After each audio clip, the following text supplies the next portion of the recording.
If you think of India's biggest enemy, what comes to mind? Maybe soldiers standing guard in the Himalayas, fighter jets flying above the borders, and armies preparing for war. For decades, India's attention has been focused outward, always ready for a threat that comes from another country. But what if the real danger isn't across the border? What if the greatest threat is already here, living among us, shaping our thoughts, and slowly breaking us from within? This is the story of India's hidden war, a fight against forces that want to weaken the nation from the inside. In military strategy, there's a concept called the point 0.5 front. It means that while India prepares for wars on two main fronts, Pakistan and China, there's also a half front at home.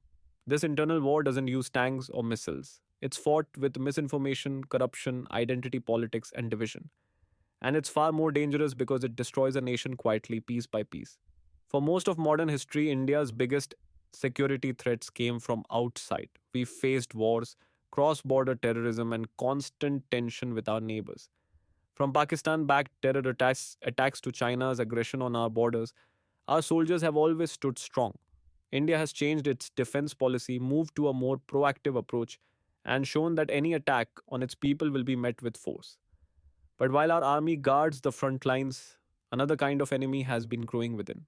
This internal enemy has many faces.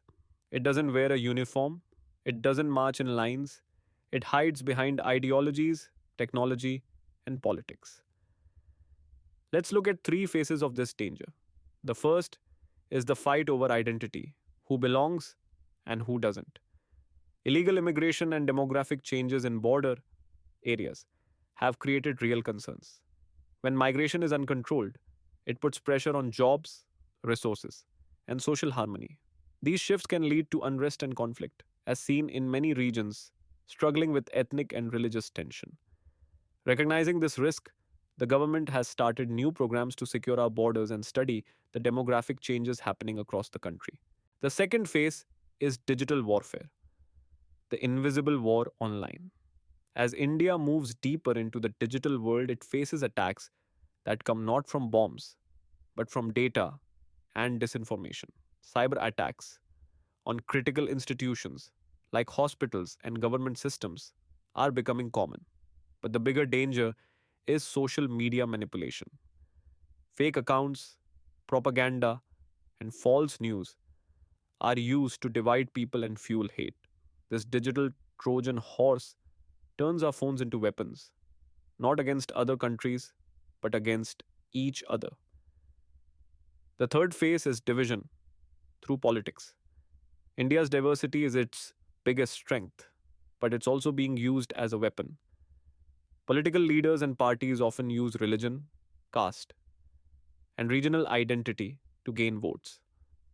Critics point to figures like Rahul Gandhi and Mamata Banerjee, accusing them of promoting divisive narratives instead of unity.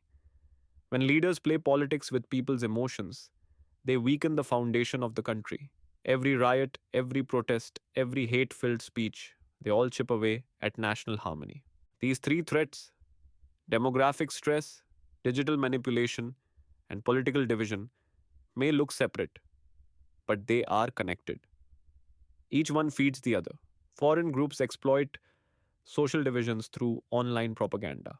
Local politicians turn that propaganda into political gain. And as people fight over identity and faith, the real issues, jobs, growth, education, fade into the background. This is how a country collapses from within, not with explosions, but with silence. Not through invasion, but through division. The internal enemy doesn't need to defeat India in battle, it only needs to make India doubt itself. For centuries, India has survived countless invasions and empires, but the challenge today is different. The walls we need to protect are not made of stone, they are made of unity, trust, and truth. This war cannot be fought by soldiers alone.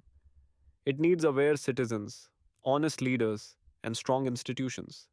India's future will depend on whether we can rise above hate and stand together as one people.